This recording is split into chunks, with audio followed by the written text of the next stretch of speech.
Alright, howdy gamers. Check this out. So, I just finished doing a video for my Reverend buckshot that I received today, but I figured I might as well do a video on my Reverend double agent OG that I've had since February. This is my introduction to Reverend guitars. I first got into Reverend because, to make a long story short, my band played, we opened up for, who was it? For Waster, Hot Mulligan, and I can't remember the name of the last band. Go figure, the headlining band, I can't remember for some reason. It'll come to me later, but it was part of the Nella Vita Part 2 or something like that tour. We got to open up for those guys in West Palm, and it was fantastic, super great time. It was a few months ago before the whole pandemic thing went down. And so the boys in Hot Mulligan, it was my first time ever seeing them live. I'd heard of them before, I'd never really listened to them too much. Like I'd heard one song that a friend showed me, but I just never got into them. I saw them live and that quickly changed. They all were carrying quite a few Reverends, you know? I believe their guitarist Chris Freeman is a Reverend artist. I'm not sure if their other guitarist Ryan is or not, but he definitely had a couple. I believe Chris had a buckshot. He also had a trick shot, which is more of a standard telly configuration. I think their bassist, who goes by Sniff, had a Mercalli, I think, or a Sentinel, I'm not sure, so that's another Reverend bass. And Ryan, the other guitarist, who's more of like a lead role sometimes, had I want to say a double agent like this, but a W, which is more of a Strat sort of offset body instead of a telly body. So it had a Wilkinson tremolo bridge and more of a horn here, and I think a 390, which is the same body, but it has three P90s in it, hence the name 390.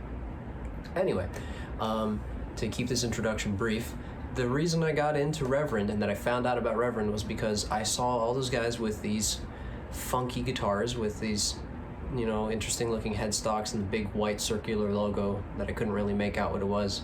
Upon first glance, I actually thought it was GNL, which is sort of a Fender affiliate, kind of. I don't know if it's its independent company or if it's from Fender itself, but as far as I know, it is stemming from Fender in some sort of way. And they tend to make all these funky guitars that sort of look like Telecasters and Strats, but aren't exactly. So I figured it was that. And then after the show, I was able to take a look and really look at their stuff, and lo and behold, it was Reverend. And I had fallen in love with their sound, and Hot Mulligan's performance was absolutely killer. Super great dudes with super great music.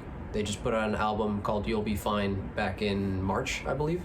Go check it out. If you've never heard them before, You'll Be Fine is arguably the best thing they've ever written.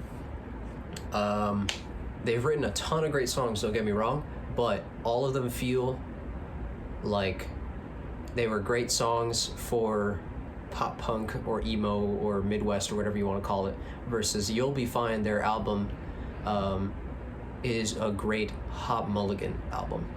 That's the best way to describe it. So anyway, I got introduced to these guitars from those guys. So this is a double agent OG.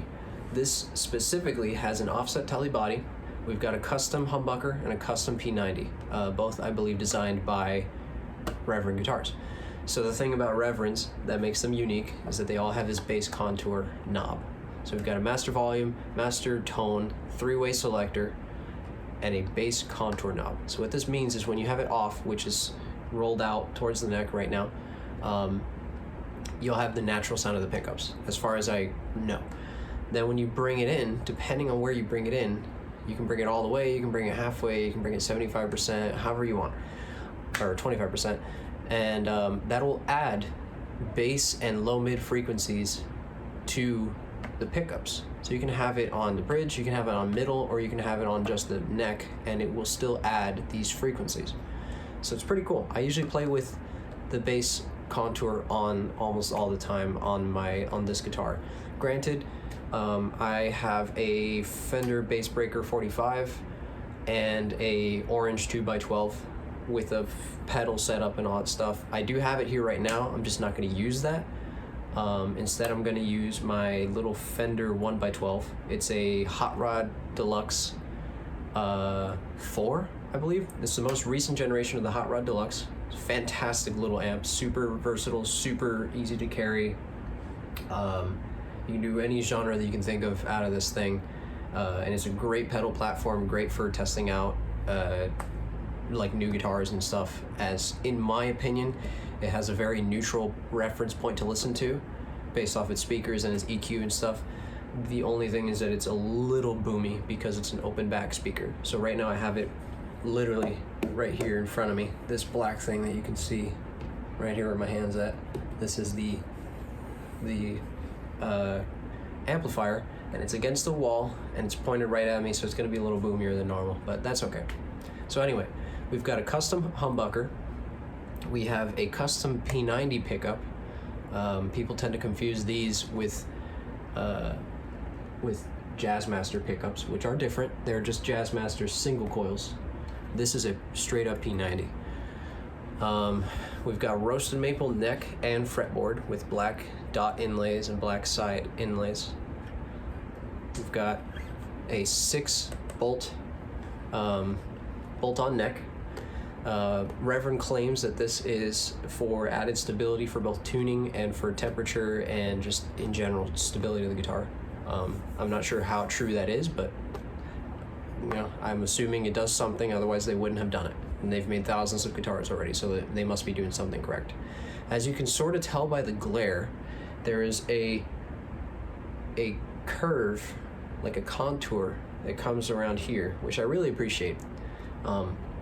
It makes it a little bit easier to access the lower parts of the neck without really getting your arm pushing up against something, you know, rigid here.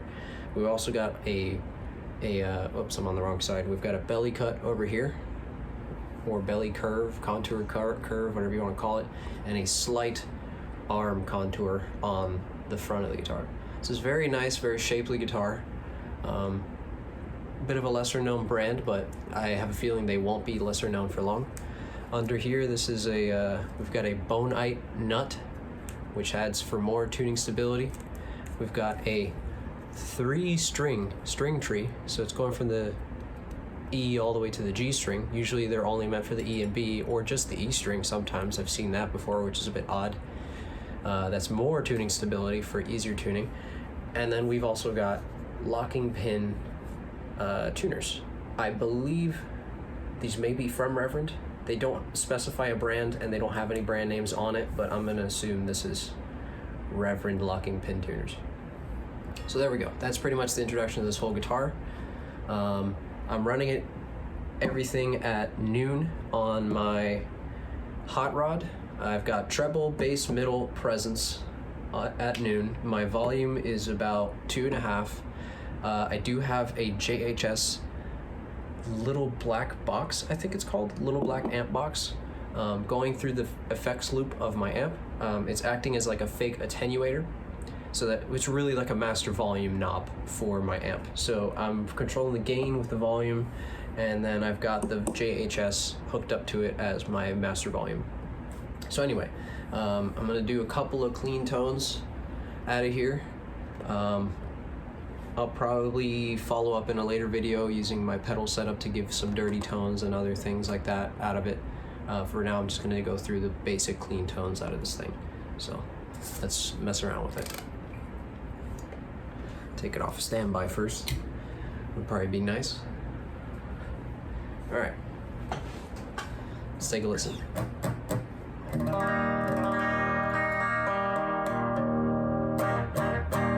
It's not entirely in tune, but it's close enough. This is an E flat standard right now.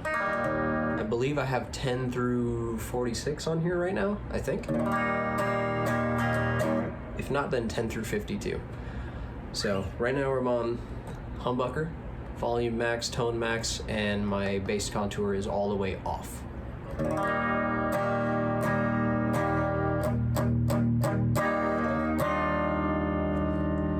Now when I bring that in, we're going to see a noticeable difference.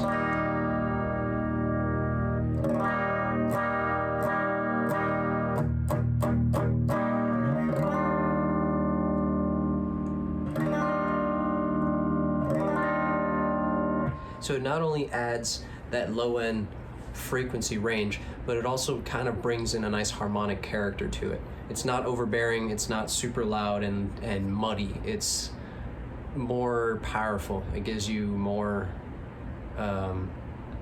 push, like a little more oomph to the sound. I like the way that it adds that lower end without losing that clarity in the higher end.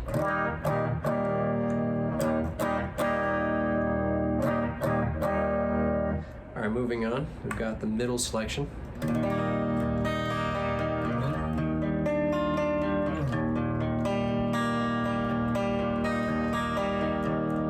Now if we bring in that bass contour.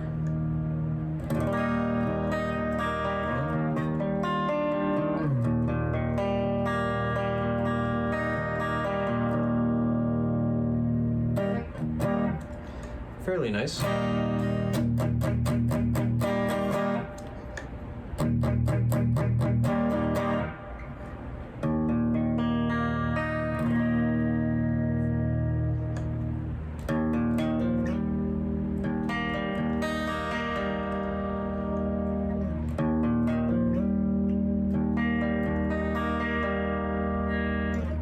Adds a nice bit of lower end warmth to the middle selection without making it too honky, too wall of sound. All right, now we're going to the P90, which is my personal favorite on here. Although I do like this humbucker, I've never had a guitar with a P90 before. This is a great introduction. Now I'm already preparing to potentially pick up a Reverend 390 or something like that.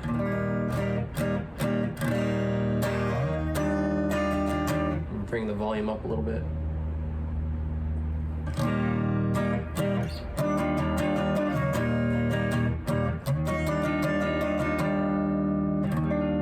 Has a very nice dynamic sound to it.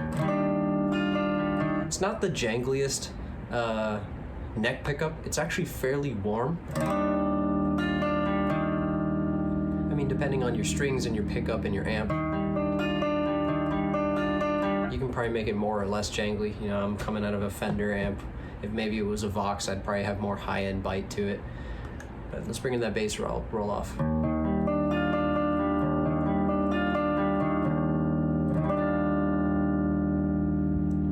It's very rich. We got a very full sound.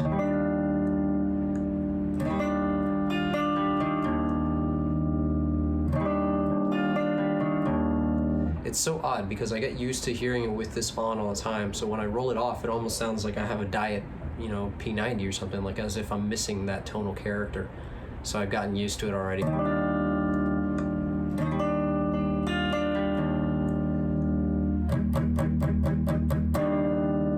So the cool thing with the P90 also is that if you dig into it, you'll really get that sort of natural breakup.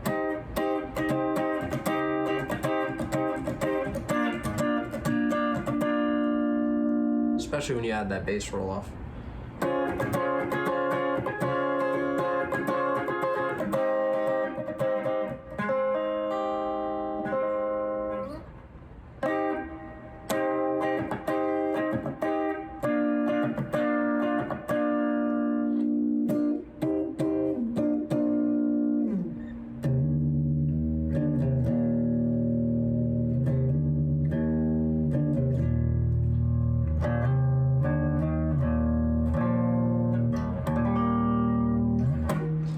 Anyway, yeah, it's super great guitar, super versatile.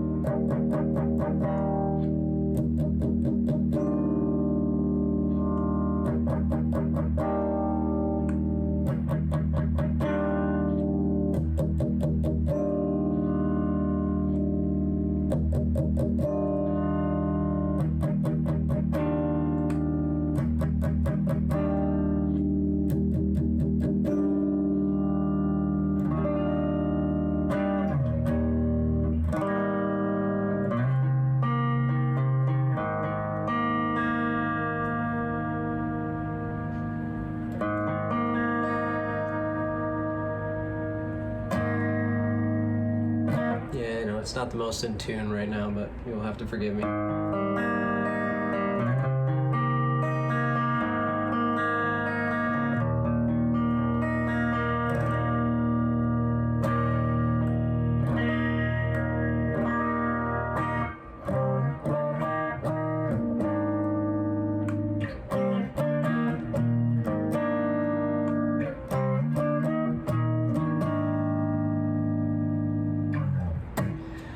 Anyway, I'm gonna end that here. Hope you guys found this at least a little bit helpful. If you're looking to get into Reverend, maybe you want to pick up a double agent OG.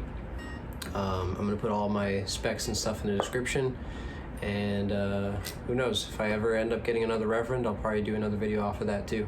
So at some point I will demo this and my buckshot, do a comparison maybe through my actual setup. But for right now, I'm going to leave this as is, call it a day, and just, you know, try to do some normal jamming and come up with some more music. So anyway, have a good one.